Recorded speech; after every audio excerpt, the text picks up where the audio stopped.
தடை நியூஸ் நேயர்களே வணக்கம். நான் உங்கள் தடயம் பாபு. இன்னைக்கு காலையில் நம்ம பஸ் நிலையத்துக்கு அருகில் இருக்கக்கூடிய ஒரு கடையில் போய் நாங்கள் டீ சாப்பிட போயிருந்தோம்.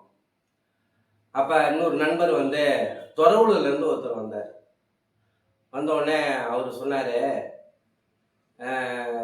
யாருக்கு ஓட்டு போட போகிறீங்க அப்படின்னு ஒரு நண்பர் கேட்குறாரு பக்கத்தில். அவர் சொன்னார், நாங்கள் எப்பயுமே திமுகவுக்கு தாங்க ஓட்டு போடுவோம், ஆனால் அந்த முறை நாங்கள் மாம்பழத்துக்கு ஓட்டு போட போகிறோம் அப்படின்னாரு. உடனே நண்பர் ஏன்னு கேட்குறாரு. இந்த மாதிரி எங்கே போய் நம்ம மெட்ராஸில் போய் பார்க்க முடியும்? இந்த தமிழசம்மா பார்த்தா இங்கே ஆஸ்பத்திரி வச்சிருக்கு, இங்கே உள்ளூரில் இருக்கு, எப்போ வேணாலும் போய் அந்த அம்மாவை போய் நம்ம பார்க்கலாம், சொன்னால் பேசுவோம்.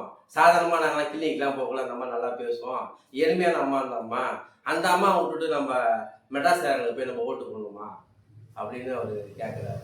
இன்னொன்று சொல்கிறாரு, யாராக இருந்தால் என்னங்க விளையாட்டுக்காரங்க என்ன நம்ம போட்டு போட வேண்டியதான் அப்படின்னு பார்த்தா நம்ம டாக்டர் அம்மா தெரிஞ்சவங்க நல்லவங்க உள்ளூர்காரங்க, அவங்களுக்கு ஓட்டு போட நம்ம ஏதாவது ஒன்று போய் கேட்கலாம், உதவி செய்ய சாமினா நம்ம செய்யும்.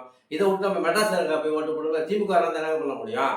நமக்கு லோக்கல் இருக்கிற எம்எல்ஏ தான் நமக்கு முக்கியம், இவங்க தான் நமக்கு மதிப்பாங்க, மரியாதை கொடுப்பாங்க அப்படின்ட்டு அந்த பாணியில் அவங்க இந்த கிராமத்து பாணியிலே அந்த வார்த்தைகளை சொன்னார் பாருங்க. நாங்கள் அப்படியே மெய் சிலித்துட்டோம்.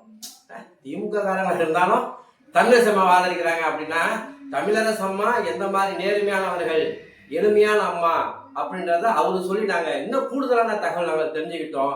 ஆகவே விருத்தாசலம் தொகுதி வாக்காளர் பெருமக்களே, நமக்கான வேட்பாளரை, நம்மோடு இருக்கிற வேட்பாளரை நாம் தேர்ந்தெடுப்போம். டாக்டர் தமிழிசை ஆதிமூலத்தை ஆதரிப்போம். நன்றி, வணக்கம்.